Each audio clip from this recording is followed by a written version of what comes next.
mobilisation des parents d'élèves à Vitrain. Ils dénoncent le projet de fermeture d'une classe à la prochaine rentrée.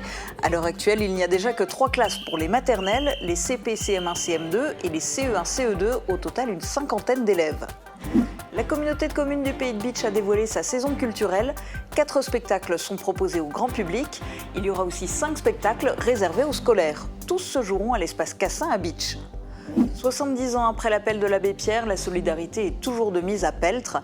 La communauté Emmaüs y héberge une 40aine de personnes qui s'activent dans le magasin et en cuisine pour la préparation de repas distribués aux sans-abri. Bienvenue sur Mosaïque Cristal. Après l'actu, on rendra hommage à Monseigneur Raffin, évêque de Metz. Pendant plus d'un quart de siècle, il se rendait régulièrement dans l'arrondissement de Sarreguemines, notamment dans le Pays de Bitche, où il avait accordé une interview long format à TV Cristal. Vous pourrez la revoir ou la découvrir tout à l'heure. On commence avec l'actu. À Vitrain, les parents d'élèves ont fait entendre leur mécontentement hier après-midi à la sortie de l'école. Indignés par l'annonce de la fermeture d'une classe, ils ont manifesté leur ras-le-bol face à une situation devenue très compliquée pour les élèves de l'école primaire et maternelle. Tous craignent un nouveau regroupement des élèves par niveau scolaire dès la rentrée prochaine. Camille Henriot a suivi leur première journée de mobilisation. Non, non, à la fermeture. Non, non. Une nouvelle classe en moins. Trop, c'est trop pour les parents d'élèves qui estiment désormais que l'école est en danger. Ils étaient une 50aine à manifester leur mécontentement ce jeudi après-midi contre cette fermeture de classe et la suppression d'un poste d'enseignante pour la rentrée prochaine. Car l'effectif de l'école a été réduit drastiquement par le passé. Aujourd'hui, 3 enseignants se partagent déjà 8 niveaux scolaires. Donc aujourd'hui, il faut savoir qu'on est déjà sur des classes en cours triple ou en cours double. Donc aujourd'hui, une classe supplémentaire qui fermerait signifierait des cours quadruples.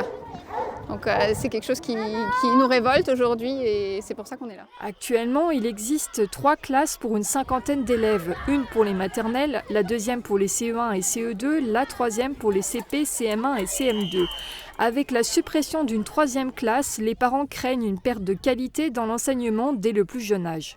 On nous a annoncé donc la suppression d'un poste, donc ce serait plus que 2 maîtresses pour toutes les sections, ce qui fait très peu de maîtresses. Et on nous dit que le quota d'enfants n'est pas suffisamment atteint, mais bon, à un moment donné, il faut arrêter de les compter, les enfants, il faut les laisser apprendre dans de bonnes conditions. Imaginez des maîtresses qui doivent préparer des programmes pour 4 ou 5 niveaux différents. C'est un grand écart qui est dans l'abstraction totale de la réalité et qui ne tient pas compte des besoins des enfants.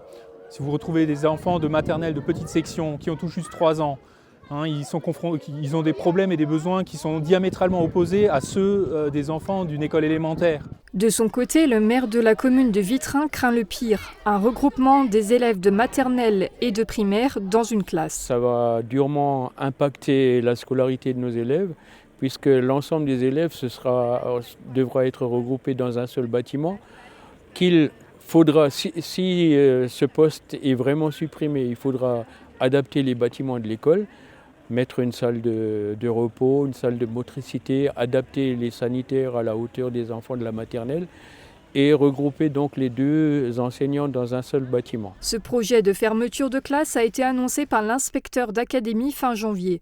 Pour l'instant, rien n'est acté pour la prochaine rentrée, mais les parents d'élèves comptent bien se battre jusqu'au bout contre cette suppression.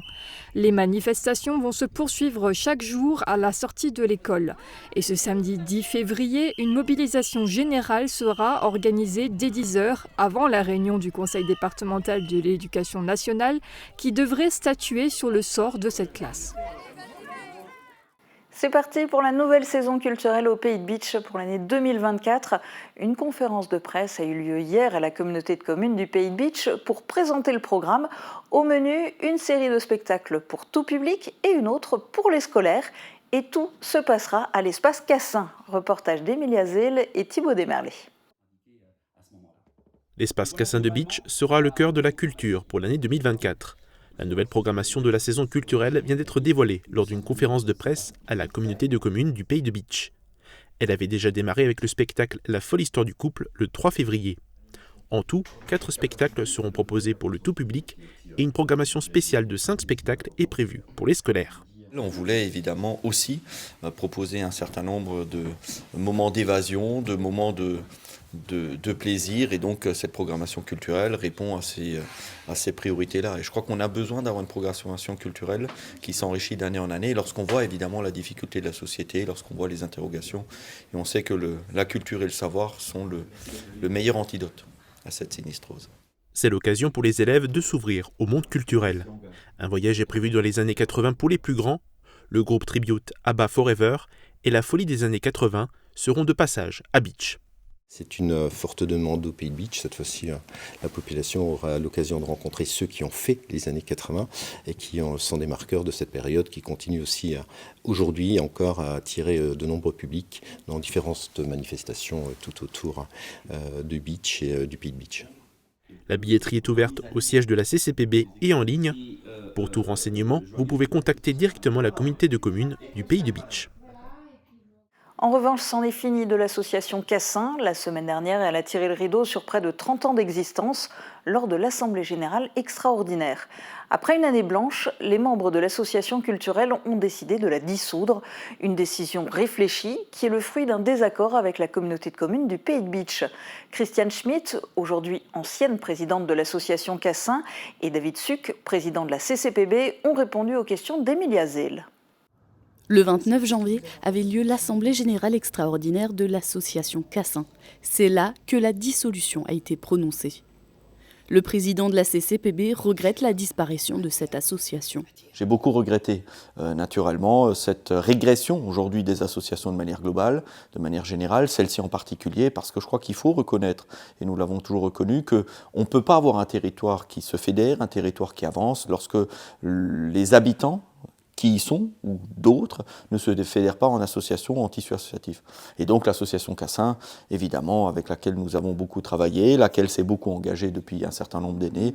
Les 15 membres du conseil d'administration avaient décidé que l'année 2022-2023 serait une année blanche, dans le but de réfléchir à l'avenir de l'association et de trouver un accord avec la communauté de communes. Ça fait un moment qu'on en parle donc, puisqu'on a été poussé vers la sortie, il faut le dire. Donc ça a bien entendu mûri. À notre première assemblée générale où on en a parlé, j'étais très émue, c'est vrai. Nos membres sont dépités, mais néanmoins résolus à mettre, à stopper l'association parce qu'on voulait nous prendre pour des boys. Or ça, c'était devenu inadmissible. La convention telle qu'elle nous a été présentée était inacceptable. Voilà, on était encore des exécutants, on pouvait préparer la salle, on pouvait faire manutentionnaire, on pouvait tenir encore un bar, vendre encore une bière ou deux, mais ça s'est limité à ça. Les désaccords avec l'intercommunalité ont commencé en 2020. Il y a l'Assemblée de 2020 où il disait le cap est à revisiter, de la culture est à revisiter. En 2021, un nouveau projet de territoire pour la culture réorganisée, rationalisée, etc. Il a embauché un coordinateur pour cela. Et pas nous dire après, mais oui, mais vous avez 2 personnes à la communauté de communes, ça devrait suffire pour remplacer une personne. Or, ce n'est pas du tout les missions qui leur étaient données. À côté de ça, on nous a retiré notre outil matériel, mais surtout humain également. Alors après, on nous fait croire que c'était Cassin, c'était un endroit dangereux pour une personne seule, etc. Mais ce n'est qu'une couverture pour enlever, pour ne pas avoir la responsabilité de l'extinction de l'association. Écoutez, moi je n'ai pas d'avis à avoir, je n'ai pas à juger. Vous savez que l'association Cassin est une association partenaire de l'intercommunalité, qu'elle a toute sa place. Je crois que nous avons apporté à la fois le subventionnement, nous avons apporté les moyens logistiques, nous avons renforcé les moyens humains puisqu'aujourd'hui nous avons 2 personnels et moi je voudrais naturellement respecter le travail de l'association Cassin et j'ai trop de respect et trop de considération pour le monde du bénévolat pour avoir un avis sur les propos de l'un ou l'autre association. L'ancienne présidente remercie tous les bénévoles de l'association ayant contribué à la culture dans le Pays de Beach pendant 28 ans. L'association Cassin, c'était plus de 600 concerts et événements culturels. Un enfant du Pays de Bitche aux côtés de Sophie Davant sur France 3. Le vétérinaire Pierre Fabin, originaire de Bilin, participe depuis le 20 janvier à l'émission En bonne compagnie dédiée aux animaux. C'est à la suite de l'apparition de son livre « Vous avez appelé le veto » dans lequel il partage ses conseils que la production l'a contacté. De passage en Moselle-Est, il s'est confié sur cette nouvelle aventure au micro de Marie-Morgane Pires. L'occasion de revenir aussi sur sa carrière de vétérinaire urgentiste en Île-de-France. Ça me fait découvrir un nouveau monde, le monde un peu de la télé, avec je rencontre des stars, je rencontre des gens qui aiment les animaux en plus, donc c'est très agréable. Et l'animal de compagnie, c'est un vrai facilitateur social, donc c'est très facile d'échanger avec ces gens autour de tous ces animaux, et c'est hyper agréable. Il n'y avait plus beaucoup d'émissions comme ça, donc c'est un vrai plaisir déjà de pouvoir relancer des projets comme ça. Avec l'arrêt de 30 millions d'amis il y a quelques années, ça manque d'émissions pour conseiller les gens. En fait, j'ai commencé en tant que vétérinaire rural à la base. J'ai bossé à Sarre-Union, j'ai bossé à Sarreguemines un petit peu, des petits boulots entre deux. Et puis, je suis tombé par hasard sur ce métier de vétérinaire urgentiste où j'ai commencé en faisant des consultations la nuit et les week-ends et je me suis rapidement associé avec eux. Et on a lancé plein de projets en France justement de rendre les urgences accessibles à tout le monde.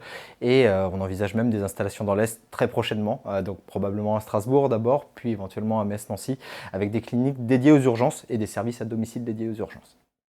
Retrouvez donc Pierre Fabin les samedis à 15h35 sur France 3 dans l'émission En bonne compagnie. On s'intéresse maintenant aux compagnes et aux compagnons. Il y a 70 ans, l'abbé Pierre lançait son célèbre appel sur les ondes de Radio Luxembourg pour créer des centres fraternels de dépannage afin que plus personne ne dorme dehors. 3 ans plus tard, en 1957, la communauté Emmaüs de Peltre vit le jour. Depuis cette date, elle héberge une quarantaine de personnes en échange d'heures de travail au sein de la communauté. Colline L'Expert est allée à la rencontre de ces hommes et femmes appelés compagnes et compagnons, venus reprendre espoir au sein de la communauté Emmaüs. Anthony, compagnon à la communauté Emmaüs de Peltre depuis 4 ans, est ici chez lui. Bonne journée. J'étais à la rue. Ah bon. Disons que j'ai une situation compliquée. J'ai de la famille si vous voulez, mais pour moi la famille elle est morte. Ma seule famille, moi, c'est l'abbé Pierre et c'est Emmaüs.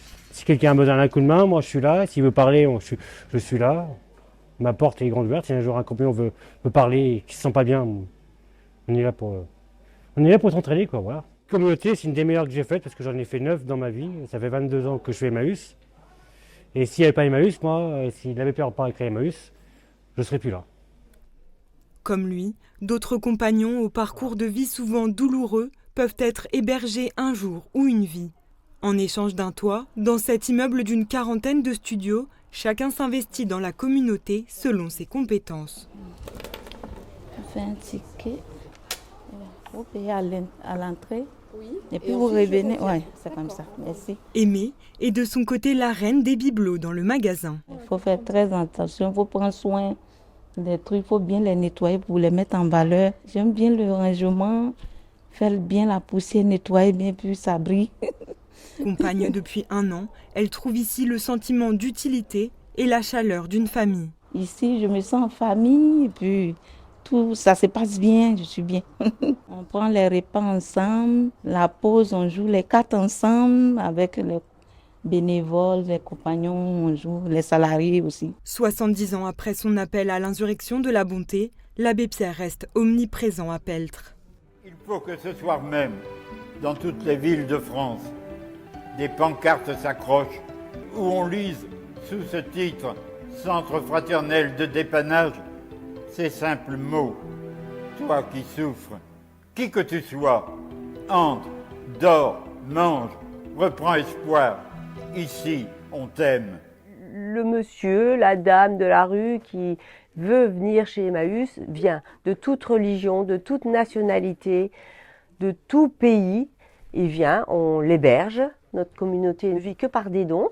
C'est pas un magasin ordinaire, hein, c'est un magasin où on reçoit des dons, on les remet en vente, on les recycle. Le bénéfice de nos dons sert à faire vivre ses compagnons. Donc ils sont les principaux acteurs. Le travail les fait vivre. Plus qu'un travail dans le magasin, les résidents partagent aussi les repas, préparés avec soin par Quider et Lionel, grâce aux dons de la Banque alimentaire. J'ai le menu ce soir, j'ai le bœuf avec les pommes de terre et la salade verte avec lardon. Je m'occupe un peu de faire les entrées, les desserts. il me montre ce que j'ai à faire. Puis je m'occupe un peu des pluches. Et comme le fondateur du mouvement le souhaitait, les compagnons venus reprendre espoir dans la communauté aident à leur tour leurs prochains. On a les 6 bacs, c'est ça. C'est ça pour les maraudes, les 6 bacs. Il y a 3 légumes et 3 viandes. Le samedi soir, c'est moi que je prépare les maraudes. Le bus, il va à côté de la gare et la place de la Comédie. Et on distribue les repas et on donne des vêtements, tout. Grâce à vous, aucun homme, aucun gosse ne couchera ce soir sur l'asphalte ou les quais de Paris. Merci. Hommage à un homme d'église dans un instant. Monseigneur Pierre Raffin, ancien évêque de Metz, est décédé la semaine dernière. Il avait marqué les Mosellans. On vous propose de revoir une interview qu'il avait accordée à TV Cristal en 2002. Ce sera juste après les prévisions de Météo France pour demain. Couverture et zinguerie, une toiture Moder Habitat apporte sécurité, protection et pérennité par tous les temps.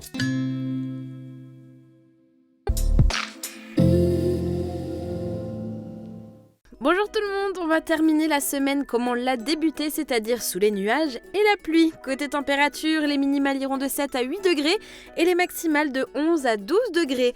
Demain nous fêtons les Arnaud et il fera jour de 7h49 à 17h42. Passez tous une très belle journée et un excellent week-end.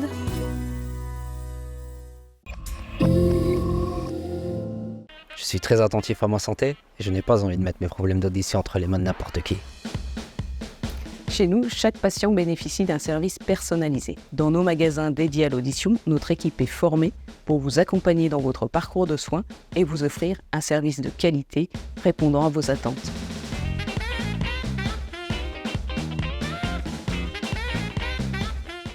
Vous souhaitez crépir et isoler votre maison ? Rénover votre toiture et vos gouttières ? N'hésitez pas à faire appel à Moder Habitat. Depuis plus de 15 ans, les professionnels œuvrent aux 4 coins du département. Leur priorité ? Vous satisfaire en termes de conseils, de choix des produits et de qualité de mise en œuvre. Couverture, crépissage et isolation, faites confiance à Moder Habitat. Le CFA BTP Moselle est à Sarreguemines, avec 4 formations disponibles. Métier du plâtre et de l'isolation, carreleur et mosaïste, peintre applicateur de revêtement et génie climatique.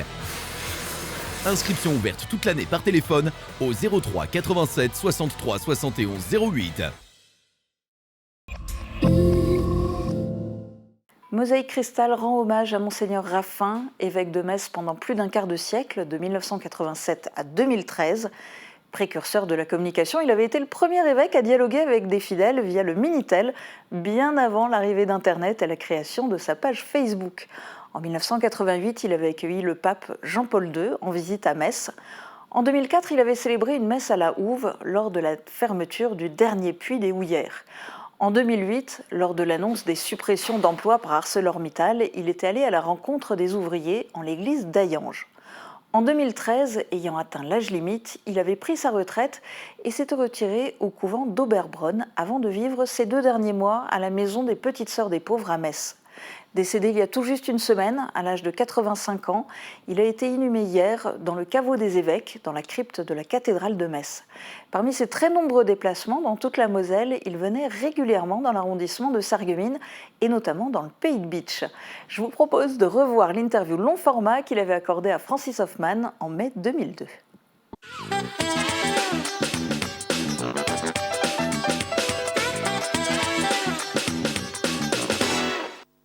Madame, Monsieur, bonjour. 68,7% des Français se sont récemment déclarés être catholiques. Un chiffre éloquent, mais comment va-t-il évoluer quand on sait que la jeune génération a de plus en plus tendance à bouder le rituel religieux ?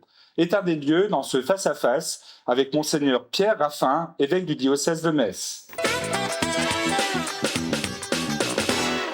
Monseigneur Raffin, bonjour. Bonjour. Alors vous êtes l'évêque du diocèse de Metz depuis 1987. Oui. Depuis plusieurs semaines, votre bâton de pèlerin à la main.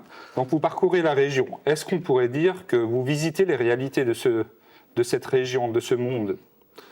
Tout à fait. Les visites pastorales de l'évêque ont pour but de rencontrer, bien sûr, les personnes, mais aussi les diverses réalités qui les font vivre. Et ça va faire bientôt 15 jours que je suis au pays de Bitche. Et cela s'appelle une visite pastorale. Une visite pastorale qui a lieu tous les 5 ans. Est-ce que vous avez le sentiment, en 5 ans les choses évoluent, est-ce que vous avez le sentiment que le message chrétien, il passe toujours encore bien? Je crois. Je crois qu'il y a beaucoup de catholiques qui restent attachés à leur Église. Bon, ils sont critiques, ils ne vivent pas toujours ce que l'Église leur demande de vivre, mais je crois qu'ils y trouvent toujours un sens. C'est ce que vous avez envie de dire après ces quelques visites que vous avez effectuées? Tout à fait, oui. Et je pense que nous sommes à une époque où beaucoup sont à la recherche de repères. Et je pense que certains trouvent ces repères dans ce que l'Église annonce. Alors on vit dans un monde qui évolue, qui, paraît-il, certains disent qu'il progresse, d'autres disent qu'il régresse. Ça dépend à quel point de vue on se place. Si on se place du point de vue de l'évolution et du perfectionnement technique, on est certainement en progrès. Est-ce qu'on est en progrès d'humanité? Ça, c'est une autre affaire. C'est une autre affaire. Alors, est-ce que vous avez le sentiment, dans ce monde qui évolue très vite, que la religion, elle doit s'adapter? Ou est-ce que vous pensez que la religion doit rester telle qu'elle est à l'heure actuelle? Vous employez le mot de religion, moi je parlerais plutôt de foi. De foi. Parce que la religion, c'est l'expression de la foi. Alors la foi restera toujours la même. C'est une relation avec un Dieu qui s'est fait homme en Jésus-Christ. Et ça, c'est inchangé jusqu'à la fin des temps. Mais la manière dont on vit cette relation, dont on l'exprime, dont on se situe au cœur de la cité, alors cela est mouvant. Parce que la foi, elle ne se vit pas uniquement à l'Église, elle se vit dans la vie de tous les jours, dans les engagements que l'on prend. Alors là, il y a effectivement des problèmes toujours nouveaux. On a quand même toujours ce conflit de génération. Les jeunes disent que les anciens ne sont pas modernes. Donc les jeunes ont tendance, je dirais, à toujours voir autre chose, à rêver d'autre chose, à voir un monde qui bouge. Alors est-ce que la religion doit, je dirais, s'adapter et suivre, je dirais, un peu le mouvement de cette jeunesse? Mais c'est pas comme ça que, à mon avis, je poserai le problème. Je vous ai dit que ce qui est premier, c'est la foi. Et la foi restera toujours inchangée. Mais il est certain que, vous parlez des jeunes, leur vie est très différente de celle que j'ai connue dans ma jeunesse.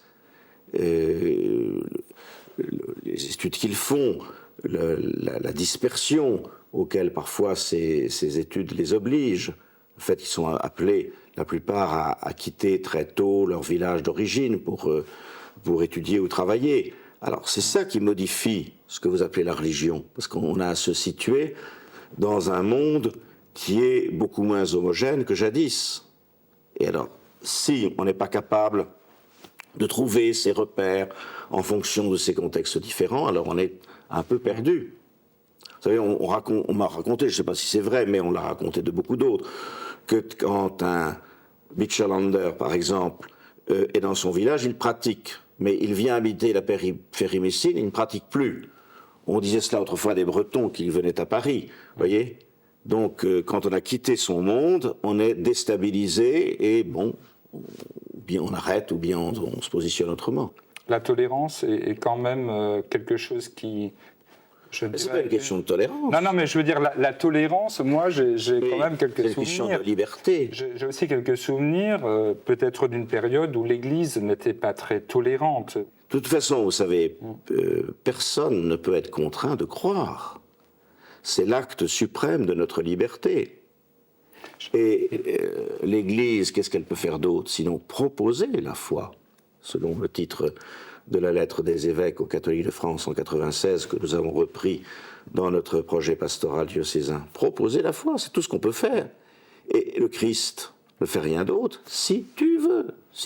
Justement, par rapport à la foi, alors j'ai lu dans un article que 68,7% de Français se sont déclarés être catholiques. Un sondage qu'a fait le journal La Croix au moment de Noël. Oui. Quelle définition pourrait-on donner qu'est-ce que c'est réellement un catholique? Voilà, alors je vais vous donner ma définition à moi.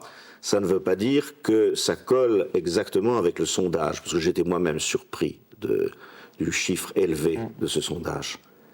Et ce serait intéressant de voir exactement ce que les gens ont voulu dire quand ils se déclaraient catholiques. Donc, alors, moi je me place à partir de ma propre compréhension du catholicisme. Bon, d'abord, le catholique, c'est un chrétien qui croit au Dieu qui s'est révélé pleinement en Jésus-Christ, homme et Dieu. Et cette foi, il la partage avec d'autres chrétiens qui ne relèvent pas de l'Église catholique, en gros, ceux qui se réclament de la Réforme et les églises orientales non catholiques. Bon. D'autre part, un catholique, il est profondément enraciné dans une église. Et donc, il doit aimer cette église. Bon, il peut avoir des difficultés par rapport à cette église parfois, mais fondamentalement, il est attaché à une église. Une église qui est universelle, c'est-à-dire ce qui caractérise l'église catholique romaine, c'est qu'elle est amenée à rassembler des hommes et des femmes de toute culture, de toute couleur, de tout milieu social. Quelle souplesse faut-il accorder, je dirais, aux catholiques? J'ai connu la période où on allait à l'église tous les jours. Oui. J'ai connu une autre période où on allait plutôt à la messe dominicale. On est actuellement presque en train de certaines catégories, je dirais plutôt, parfois la catégorie des jeunes est en train de virer vers, je dirais, la messe le jour de la grande fête religieuse. Alors, est-ce que ce sont, à votre avis, de bons catholiques? Faut-il les classer dans les catholiques pratiquants ou non? Certains disent c'est dans ma vie de tous les jours que je dois vivre ma religion. L'expression catholique pratiquant est une expression des sociologues et les analyses sociologiques d'il y a 25-30 ans considéraient qu'un catholique pratiquant c'était quelqu'un qui allait à la messe tous les dimanches. Bon. Aujourd'hui, on considère qu'un catholique pratiquant, c'est quelqu'un qui y va à peu près une fois par mois. Bon. Je n'entrerai pas en ce qui me concerne dans ce genre d'analyse. Je me place à un autre point de vue. Un chrétien doit se ressourcer dans une communauté de croyants. Un chrétien doit se ressourcer dans l'Eucharistie qui rend présente la mort et la résurrection du Seigneur, qui le fait vivre. Bon. Alors, le rassemblement dominical, qu'on oblige ou qu'on n'oblige pas, peu importe, c'est vital. Alors la question, c'est de savoir si on veut vivre sa foi en profondeur ou pas. Donc, hier, on était, d'une certaine façon, contraint de pratiquer par le milieu social. Aujourd'hui, ce n'est plus le cas, mais est-ce qu'on va découvrir d'autres raisons de pratiquer que celle-là? Et alors, vous avez dit, à juste titre, qu'on est aussi chrétien tous les jours dans sa vie. Mais je ne ferai pas d'opposition entre la célébration religieuse et la vie de chaque jour. C'est quelque chose qui va de pair. Ça se compénètre. Il y a une osmose, une symbiose entre les deux, voyez-vous. Et plus on est engagé, je dirais, dans la vie de ce monde, plus on a besoin de s'enraciner dans les sources de la foi. Dans la palette des religions, quelle reste l'originalité du christianisme? Oui, du christianisme. Eh bien, c'est l'incarnation. Il n'y a aucune religion qui affirme que Dieu, en dehors du christianisme, qui affirme que Dieu s'est fait homme et que l'homme est un alter ego de Dieu, le partenaire d'une alliance. Et vous voyez toutes les conséquences qu'on peut en tirer. Or, la jeunesse. La jeunesse. La jeunesse, c'est quand même, c'est l'avenir. Et comment peut-on, selon vous, intéresser les jeunes? Alors, quels sont vos alliés? On sait qu'ici, sur le secteur... Mes alliés. Il y a... Oui. Mes alliés, mais je n'ai pas d'alliés, j'ai des collaborateurs. Des collaborateurs qui sont très proches des jeunes et qui essayent de les écouter, de leur faire des propositions, comme le curé de Rayas-Villers, par exemple. Vous voyez? Et il y en a d'autres dans le diocèse, heureusement. Alors les jeunes, vous savez, ils sont très contradictoires d'une certaine façon. Hein. À la fois, ils sont marqués par la culture contemporaine, qui ne porte pas à la religion, qui va même plutôt facilement la déprécier au regard des sciences exactes, hein, et qui va critiquer facilement la démarche de foi, et donc ils baignent dans cette culture très, très tôt, et donc ils sont porteurs d'exigences, disons, rationnelles, que de mon temps on appelait apologétiques. Bon. Et puis de l'autre, je crois qu'ils sont, comme beaucoup de nos contemporains, très marqués par l'irrationnel et le religieux un peu débridé. On est en pleine contradiction, vous voyez. Absolument. Voilà. Alors, je pense que au sein de cette contradiction, ce qui est important, c'est d'arriver à éveiller à une expérience. La foi, c'est une expérience. C'est une relation avec quelqu'un. L'apôtre Paul disait à la fin de sa vie à son disciple Timothée, « Je sais en qui j'ai mis ma foi ». Eh bien, le chrétien doit pouvoir dire cela d'une façon ou d'une autre. Et donc, toute notre pédagogie doit conduire à une expérience qui permet une certaine rencontre de Dieu, toujours dans la foi évidemment, mais qui fait vivre. Tant qu'on n'en est pas là, on restera à la périphérie. Alors on peut avoir des pédagogies qui mettent davantage l'accent sur l'obligation. Vous voyez, il y a des pédagogies qui sont plus autoritaires que d'autres. Mais la vraie question, c'est d'arriver à l'expérience. Et le moyen d'arriver à cette expérience, c'est de rencontrer un certain nombre de témoins. Les jeunes sont très sensibles à cela. J'ai participé plusieurs fois aux Journées mondiales de la jeunesse, qui accueillent, comme vous le savez, de nombreux jeunes, et nous préparons actuellement les Journées de Toronto, qui auront lieu au mois de juillet prochain. Eh bien, ce qui impressionne toujours les jeunes, d'abord ils découvrent qu'ils sont plus nombreux qu'ils ne l'imaginaient, et puis ils découvrent un certain nombre de témoins, et on leur fait faire un certain nombre d'expériences. Alors ça les dynamise. Mais pour encadrer ces jeunes, il faut des prêtres. Alors est-ce que Mais il n'y a pas que des prêtres. Il n'y a pas que des prêtres. Il y a des prêtres, mais il y a aussi des laïcs qui s'intéressent à la pastorale de jeunes. Mais oui.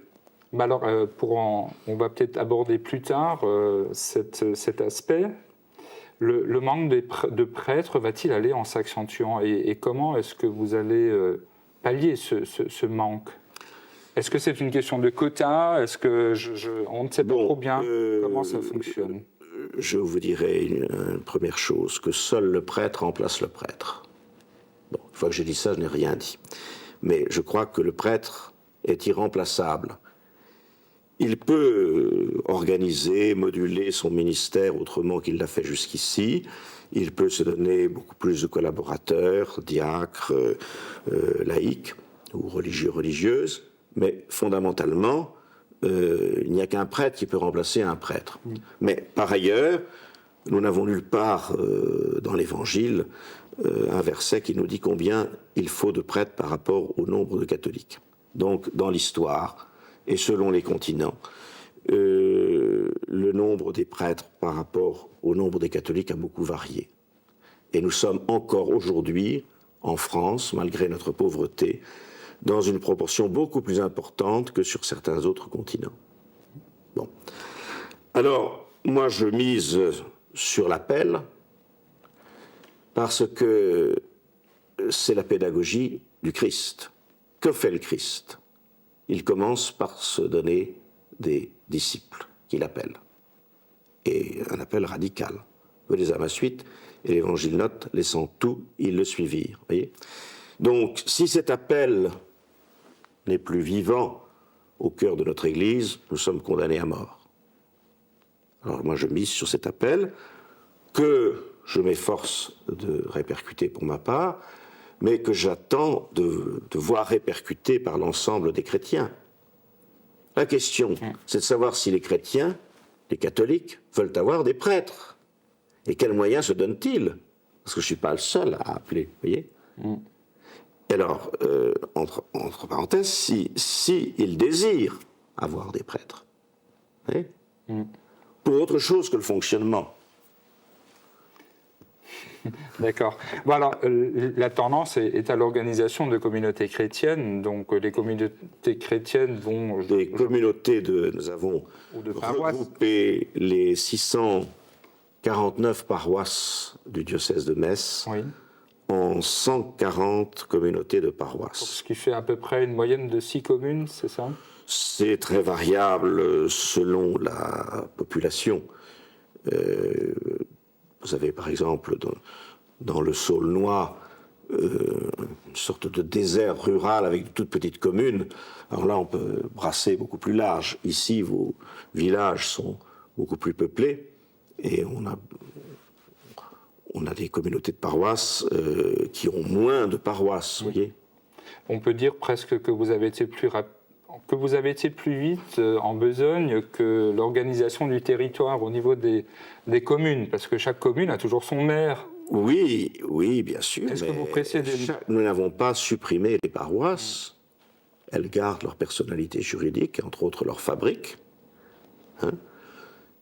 Donc, c'est des communautés de paroisses, comme il y a des communautés de communes. Alors exactement. Vous voyez ? J'ai rencontré hier soir les maires du canton de Volminster et j'ai appris qu'ils formaient une communauté de communes, intercommunalité, c'est le grand maître mot. Mais la tendance est toujours d'aller plus loin. Est-ce que vous anticipez déjà ce qu'il va se passer dans 10 ou 20 ans? Donc à l'heure actuelle, il y a un certain nombre de communautés chrétiennes. Je suppose que dans 10-20 ans, il y en aura beaucoup moins. On va peut-être passer d'une moyenne de 6 à 10 communes par communauté chrétienne à une moyenne de 15 ou 20. Est-ce que c'est quelque chose à laquelle vous réfléchissez déjà? Oui, mais je me méfie beaucoup de ces projections parce que nous ne savons pas ce qui se passera dans 10-20 ans. La vie m'a appris à être très prudent quant à ce genre de projection. Il ne faut pas se laisser dépasser par les événements. Il faut les prévoir. Mais on ne sait pas du tout ce que sera. Cela veut dire que vous auriez plusieurs scénarios en tête? Oui. Il peut y avoir plusieurs scénarios. On peut très bien avoir demain un afflux de vocations, on peut retrouver les chemins d'une pratique religieuse fervente, on n'en sait rien. D'ailleurs, je me souviens, en 68, quand tout était par terre, on croyait que c'était... Certains croyaient, en tout cas, moi j'ai jamais cru que c'était la fin des temps, et puis les choses ne sont pas du tout passées comme certains pensaient qu'elles se passeraient. Alors il faut être très prudent, il ne faut pas, je le répète, se laisser distancer par les événements, il faut maîtriser les évolutions, mais ni vous ni moi ne pouvons dire ce qui se passera dans 10-20 ans. Soyons prudents. Absolument. J'ai eu votre magazine, je ne sais pas comment vous l'appelez. Le Carême à domicile. Le Carême à domicile, c'est donc une édition qui est sortie pour Pâques. Donc c'est un spécial. Pour le Carême. Pour le Carême. C'est avant Pâques, comme vous le savez. C'est ça. Alors moi je l'ai parcouru et j'étais, je vais vous le dire franchement, effaré par l'intellectualisation des messages. Alors moi je vais vous lire un petit extrait. Oui. Voilà ce qui est cité dans un des articles. Alors ouvre les yeux, regarde mieux et tu verras la gloire de Dieu. Et tu iras de profondeur en profondeur jusqu'à contempler la beauté en personne dans un visage à visage qui te revêtira définitivement de ton habit de lumière. Bon, moi, cette phrase m'a fait réfléchir naturellement. Spontanément, je ne comprends pas le message qui est contenu dans cette phrase. Et je me pose simplement la question, est-ce que cette intellectualisation des messages ne risque pas tout simplement que, je dirais, ce genre de document n'est plus à la portée de vos fidèles et à la limite que le risque est de ne plus être compris? Est-ce que vous ne craignez pas cela? Écoutez, ou est-ce que je suis le seul à réagir comme ça? Je n'en sais rien. Disons que vous êtes le premier à me donner un avis, pas négatif, mais enfin critique, sur ce carême à domicile, alors que jusqu'à présent, j'avais plutôt entendu des sentiments de satisfaction. Mais je ne veux pas contester les choses. Hein. Le petit passage que vous avez lu, moi, je n'ai pas trouvé ça tellement intellectuel. Parce que, vous voyez, on ne peut pas... Ce sont des... c'est le carême à domicile. Bon, ce sont des réunions qui ont lieu à domicile, chez les gens, par petits groupes. Et donc, il y a un certain nombre de propositions qui sont faites pour chaque réunion. Alors, ça, ce petit extrait que vous avez cité là se situe dans tout un ensemble. Et moi, je ne peux pas vous dire, je n'ai pas participé à ces réunions de carême, si ça... Mais en tout cas, moi, j'ai entendu des témoignages de satisfaction. Mais je ne contesterai pas. Hein, chaque année, c'est une équipe différente qui prépare cela. Et... Parce que la communication reste quand même... Oui, la communication, mais ce n'est pas une communication... c'est à grande échelle. Je vous dis, c'est une recherche spirituelle qui est faite de prières, d'intériorisation des choses. Et moi, j'ai compris le petit texte que vous avez lu dans ce... J'ai envie de vous poser encore une question par rapport à la persévérance du pape. Et alors, la persévérance du pape. Ouais, il donne finalement l'image d'un homme qui commence à être très fatigué et qui a de plus en plus de mal à assumer sa mission. Oui. Alors, on sait qu'il pourrait démissionner s'il le souhaitait. Alors, est-ce que vous, personnellement, vous êtes, c'est peut-être une question directe, est-ce que vous êtes pour sa démission? Eh bien, écoutez, moi, j'estime que c'est pas mon problème, mais c'est le sien. Il a à plusieurs reprises déclaré qu'il se sentait capable d'assumer ses fonctions avec les limites physiques qui sont les siennes. Intellectuellement, tous ceux qui l'approchent disent qu'il est toujours le même. Alors c'est vrai que je l'ai vu à la télévision à l'occasion des fêtes de Pâques et qu'il n'était pas très brillant. Et c'est impressionnant. Et puis on se dit, imposer à cet homme un tel effort, c'est inhumain, mais il estime devoir le faire. C'est son problème. Parce que théoriquement, la démission est possible, mais le pape ne remet sa démission à personne. C'est une initiative qu'il prend, et en son âme et conscience. Et dans l'histoire, on a un seul cas de pape qui est démissionné, et dans un contexte tout à fait particulier. Il était ermite, on était allé le chercher dans son ermitage en situation de crise, et dès qu'il a pu s'échapper à la fonction, il est rentré dans son ermitage. Et puis, vous voyez, il ne faut pas non plus penser que toute la vie de l'Église catholique repose uniquement sur le pape. Absolument. Hein, la vie continue. Nos diocèses continuent d'avoir des évêques, et il y a des dominations, etc. Hein? La preuve, le pays de Bitche est une zone fortement croyante. Alors, Monseigneur Raffin, si vous avez un dernier message, je dirais, adressé à vos fidèles, ce serait quoi cette année? Eh bien, je les inviterai à la fois à être fidèles à leur patrimoine religieux et spirituel.